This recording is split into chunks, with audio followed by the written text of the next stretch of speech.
Sir म घनेन्द्र मगर र अहिले चाहिँ काठमाडौँ डुल्ने क्रममा म इमाडोल कृष्ण मन्दिर छेउमा आएको छु समीर डान्स स्टुडियोमा। र यहाँ तपाईँहरूले देखिरहनु भएको छ कोरियोग्राफर, वरिष्ठ कोरियोग्राफर, उहाँ चाहिँ कथकको कोरियोग्राफर हुनुहुन्छ मनिषा गोले।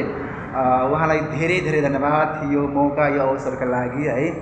र यो आज म अवसर जुटेको छ, साँच्चै नै म खुसी छु। धेरै आफ्टर लङ टाइम पछि चाहिँ अब यो तपाईँको के भन्छ समीर डान्स स्टुडियोले चाहिँ एउटा टिकटकमा पनि पुरा तहल्का मचाइरहेको अवस्था होइन, भाइरल भइरहेको, फेसबुक त्यत्तिकै तहल्का मचाइरहेको, राम्रो मार्केट लिइरहेको यो समीर डान्स स्टुडियोले। र आज चाहिँ यो प्रत्यक्ष रूपमा चाहिँ उहाँ यो स्टुडियोमा भिजिट गर्ने मौका पाएको छु।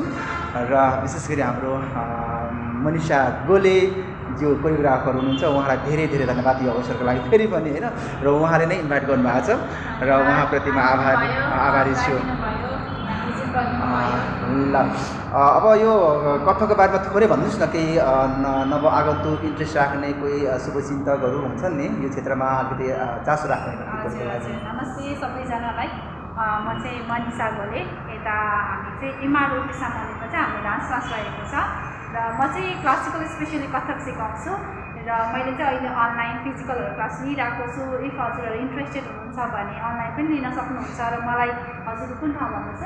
विराटनगरदेखि पनि कति धेरै इन्क्वाइरिजहरू आउँछ कि अनलाइनको लागि। हजुरहरू पनि हेर्दै हुनुहुन्छ भने हामी अनलाइन पनि गर्न सक्छौँ। र धन्यवाद हजुरलाई, हाम्रो समीर डान्स स्टुडियो भिजिट गरिदिनु भयो। र हामी चाहिँ पहिला सरलाई प्रोग्राम गरेको सरलाई उहाँ डिटानबाट पनि हुनुहुन्छ। र मैले यता काठमाडौँ उहाँ आउनुभएको बेला समीर डान्स स्टुडियो भिजिट गर्नुहोस् न भनेको थिएँ, आइदिनु भयो। Thank you so much. पछि उता पनि टाइम मिल्यो भने हामी घुम्न आउँछौँ अवश्य पनि। विराटनगरतिर पनि यहाँहरूको के अरे आगमन हुनुपर्छ जस्तो लाग्छ, किनभने हामी जुनै क्षेत्रको भए पनि जुनै विधाको भए पनि आखिर हामी कलाकार हौँ होइन। नृत्यलाई हामी धेरै माया गर्छौँ पक्कै पनि होइन। ल हस् त, धन्यवाद। Thank you.